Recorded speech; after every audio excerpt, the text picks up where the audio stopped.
Je ne suis pas un scientifique. Je n'ai aucune formation scientifique. Je suis un littéraire, un écrivain. J'ai fait des livres, j'ai écrit pour le cinéma, pour le théâtre. Mais jusqu'à l'âge de 45-50 ans, je n'avais aucune espèce d'attirance pour les sciences, qui était pour moi un monde tout à fait à part, inconnu, impénétrable. Et un jour, à la télévision, je me suis trouvé dans une émission par hasard avec des scientifiques. Et il m'est apparu que tout ce qu'ils disaient m'intéressait beaucoup. Et je me suis rendu compte ce jour-là que j'étais peut-être en train de passer à côté de la plus grande aventure de l'esprit du XXe siècle, celle de la physique, celle de la mécanique quantique et de la relativité générale. Alors à partir de ce moment-là, et j'étais déjà âgé, j'ai fréquenté des scientifiques, des astrophysiciens et des physiciens qui m'ont reçu dans leur laboratoire et qui m'ont expliqué quel était le sens de leur recherche, qu'est-ce qu'ils cherchaient et comment ils le cherchaient. Et très vite, je me suis rendu compte que cela me passionnait. Et non seulement que cela me passionnait, mais que, bien que incapable de faire au départ la différence entre un proton et un neutron, je ne savais pas ce que c'était, quelque chose m'attirait dans le mouvement de l'esprit.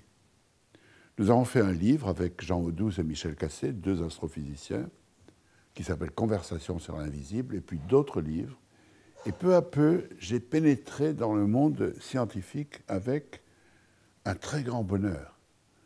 Parce que je rencontrais des gens qui n'étaient pas du tout obsédés par leur recherche, mais qui voyaient qu'il y avait entre ce qu'ils faisaient, ce qu'ils pratiquaient, et le reste du monde, des rapports très étroits, aussi étroits que ceux que peut entretenir un romancier ou un scénariste de cinéma. Alors, un jour, Odile Jacob, une très très bonne éditrice française, m'a proposé d'écrire un livre scientifique tout seul, ce qui, pour moi, était absolument inconcevable. Et j'ai choisi, que c'était l'anniversaire de sa mort, Einstein. J'ai choisi de faire un livre sur Einstein qui s'appelle « Einstein, s'il vous plaît », comme si on allait frapper à la porte de quelqu'un et dire « Einstein, s'il vous plaît, il est là », qui raconte l'histoire d'une jeune fille qui, aujourd'hui, va trouver Einstein qui n'est pas mort, qui est une sorte de fantôme, de spectre, et qui la reçoit et qui lui parle. Et cette jeune fille, c'est un peu nous tous. Elle pose les questions que nous pourrions poser à Einstein si nous le trouvions en face de nous, naturellement. Ce livre a été relu très soigneusement par des scientifiques, afin de ne pas commettre d'erreurs. Mais avant tout, je voulais que ce livre soit accessible à tout le monde.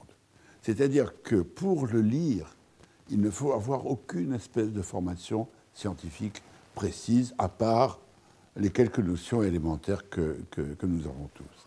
Et je me suis rendu compte également que, peu à peu, tandis que je décrivais l'endroit où habite, où vit Einstein aujourd'hui, j'étais en train de définir ce que lui-même a appelé un espace-temps.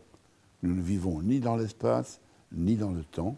Ces deux notions sont relatives, il l'a démontré, mais dans un espace-temps. Et peut-être c'est ce que j'ai essayé de rendre, sans m'en rendre compte au début, mais peu à peu cela devenait de plus en plus précis pour moi en écrivant le livre, que la jeune fille a pénétré, malgré elle, dans une autre dimension, dans un endroit, dans un lieu où l'espace et le temps ne sont plus définis comme ils le sont traditionnellement. Et elle s'y trouve tout à fait à l'aise. Tout à fait à l'aise au point que, de ce lieu, qui est un bureau, apparemment avec quelques portes, que de ce lieu, elle va pouvoir pénétrer dans d'autres lieux. Elle ouvre une porte, elle se trouve dans l'espace, avec des étoiles. Une autre porte, elle est dans un ascenseur. Une autre porte, elle est dans un paysage lointain.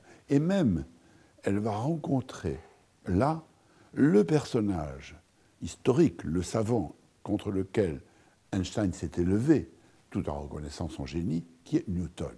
Parce que vous le savez, Einstein a remis en question profondément les calculs et les conclusions de Newton. Et Newton est là.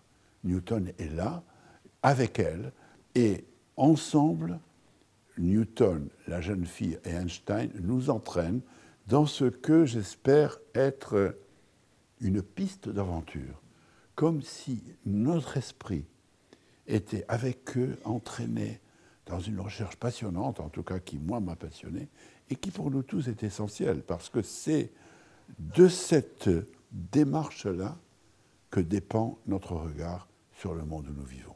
Alors, je ne prétends pas avoir révolutionné la science, évidemment pas. Ce n'est pas mon but, je ne suis pas un chercheur scientifique, mais peut-être avec ce livre, avec cette situation, que l'on peut très très bien transformer en un spectacle de théâtre, voire de cinéma, avoir permis à d'autres qui n'ont, comme moi, aucune formation scientifique, de suivre le même chemin que moi. C'est comme si je les prenais par la main, étant moi-même entraîné par la jeune fille que j'ai imaginée, pour leur permettre, enfin, de pénétrer dans un autre monde.